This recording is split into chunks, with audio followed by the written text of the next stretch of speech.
Radhe Radhe everyone, how are you all? I hope that you all are fine and doing well. Welcome to my another new cooking blog. आज मैं फिर से हाज़िर हो गई हूँ एक healthy, tasty and colourful recipe लेके। बहुत टाइम ऐसा होता है ना कि हम लोग काम कर कर के थक जाते हैं। कभी मन करता है कि चलो कोई तो होता जो आटा गूँथ देता, या आज मुझे आटा गूँथने से छुट्टी मिल जाती। तो ऐसा होता तो नहीं है, क्योंकि हमारा काम हमें खुद ही करना पड़ता है।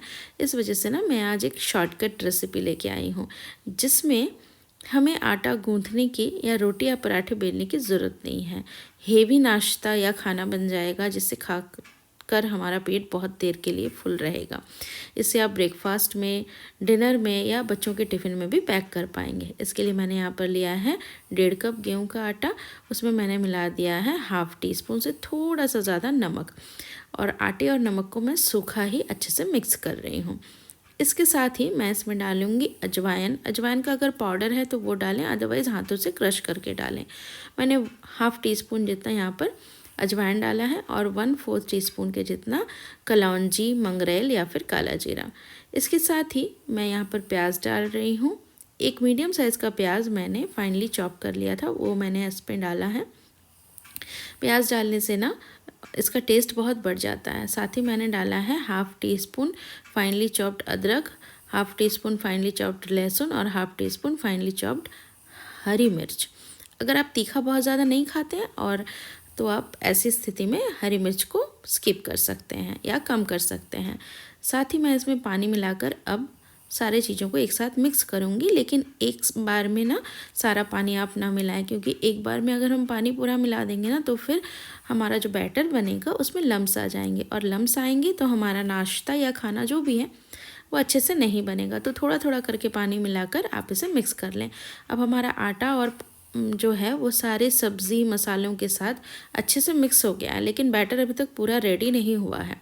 तो इसमें मैं डाल रही हूँ 2 टेबलस्पून बेसन। अभी भी बैटर हमारा रेडी नहीं है, तो please don't skip the video, please watch it.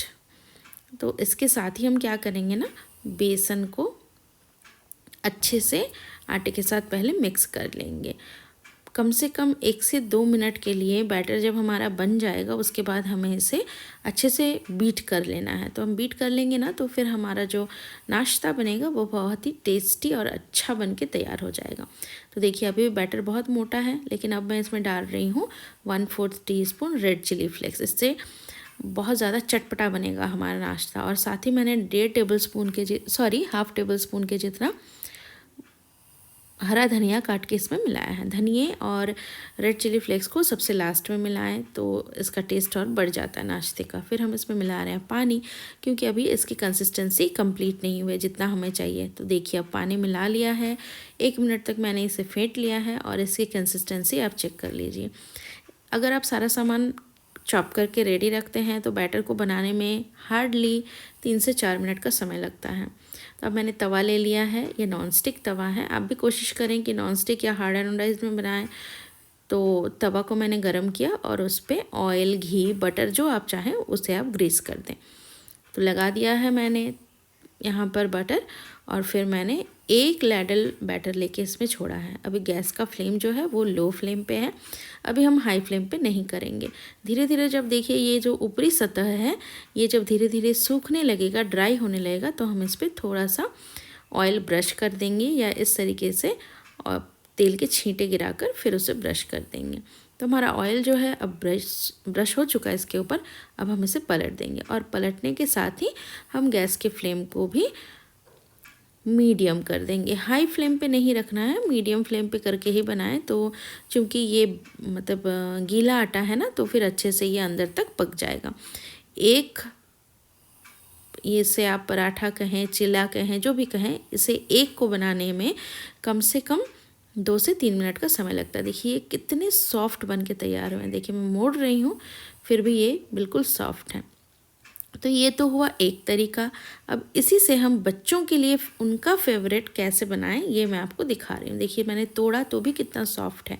बच्चे हमेशा ना इस तरीके से खाना नहीं चाहते हैं, उनको कुछ ना कुछ न्यू, कुछ इनोवेटिव खाना होता है। जैसे मेरा बेटा आया, नीचे आप टूटा हुआ देख रहे होंगे, खा के देखा, बोला मम्मा मुझे ये नहीं पसंद, कुछ और बना दो। तो अब मैं क्या बनाऊँ, तो मैंने अचानक से मैंने सोचा कि चलो इसमें एक ट्विस्ट डालते हैं। तो देखिए इसी तरीके से मैं अपने बेटे को जब भी मैं घर में इस तरीके का ब्रेकफास्ट बनाती हूँ तो देती हूँ। तो मैंने एक ले लिया है ब्रेकफास्ट, जो चिल्ला मैंने बनाया है वो, उसके ऊपर मैंने डाल दिया रेड पास्ता सॉस। आपके पास अगर पास्ता सॉस नहीं है कोई बात नहीं, आप टोमेटो केचप डाल सकते हैं। फिर डालने के बाद मैंने उस पर चीज़ ग्रेट कर दिया। अब चीज़ को ग्रेट करने के बाद हम चारों तरफ अच्छे से फैला लेंगे। उसके ऊपर थोड़ा सा ऑरिगेनो का सीजनिंग कर देंगे। उसके साथ ही एक और पराठा इस तरीके से लिक्विड डो का पराठा लेके मैं इसके ऊपर ना रख दूँगी। और रखने के बाद आप चाहें तो ऐसे ही खा सकते हैं। मैंने यहाँ पर ऐसे नहीं खा रही हूँ, मैंने यहाँ पर इसे तवे पे फिर से चढ़ाया है और इसके दोनों साइड पे बिल्कुल थोड़ा सा ऑयल में ब्रश कर दूँगी और दोनों साइड को मैं 20-20 सेकंड करके सेक लूँगी, मतलब बिल्कुल थोड़ी देर के लिए। इससे क्या होगा, जो हमने चीज़ डाला है ना वो अच्छे से मेल्ट हो जाएगा और दोनों जो हमारे लिक्विड डो के पराठे हैं वो भी एक दूसरे के साथ स्टिक हो जाएंगे। तो बच्चों को ये सैंडविच के जैसा लगेगा और खाने में भी बहुत टेस्टी लगेगा, क्योंकि पास्ता सॉस जो है वो शायद ही कोई ऐसा बच्चा होगा जिसे पसंद नहीं होगा। चीज़ का भी वही सेम मैटर है। तो आप जब भी हेल्दी खाना कुछ बनाए ना, इस तरीके से अपने बच्चों को अगर आप परोसते हैं तो क्या होता है, वो कुछ हद तक तो हेल्दी खाना खाते हैं, क्योंकि हमेशा हम बाहर का खाना नहीं खिला सकते हैं, मैदा नहीं दे सकते हैं। आज के ज़माने में इतना ज़्यादा तबीयत सबका ख़राब होता है, तो हमें हेल्थ का ध्यान बहुत अच्छे से सबका रखना होता है। तो इस तरीके से आप अपने बच्चों को खिलाएं, वो बहुत पसंद करेंगे। ऐसे ही आप उनके टिफ़िन में भी दे सकते हैं। और इस तरीके से अगर आपके पास पिज़्ज़ा कटर है तो आप उससे कट कर लीजिए, या फिर नाइफ़ से, जैसे मैं कर रही हूँ। तो मैंने तो इसे कट कर लिया है। अब मैं आपको दिखाती हूँ कि ये दोनों तवे में जाने के बाद इसका जो टेक्सचर है वो कैसा बना है। ये मेरा बेटा बहुत बहुत ज़्यादा चाव से खाया। इवन मैंने एक बनाया था तो उसने बोला मम्मा और नहीं है क्या, उसको दोबारा से और खाना। तो मैंने दोबारा फिर और बना दिया उसको। देखिए ये दोनों स्टिक हो चुके हैं और बहुत अच्छा इसका फ्लेवर आ गया है। अब हम इसे रख देंगे इसी तरीके से, थोड़ा सा डेकोरेट कर देंगे हम और इसके ऊपर फिर से ऊपर से थोड़ा सा ऑरिगेनो डाल देंगे। ऑरिगेनो क्योंकि वो हर्ब है तो वो हेल्दी है, आप अपने बच्चों को दे सकते हैं। तो अब मैं इसके ऊपर थोड़ा सा ऑरिगेनो छिड़क दूंगी और मेरे बेटे को दे दूंगी। तो ये सर्व है, रेडी है हमारा जो नाश्ता, वो रेडी टू सर्व हो चुका है। तो चलिए फ्रेंड्स, मिलेंगे इसी तरीके के अगले ब्लॉग में और आप लोग प्लीज़ मेरे साथ इसी तरीके से बने रहिए। Thank you very much everyone, take care and Radhe Radhe.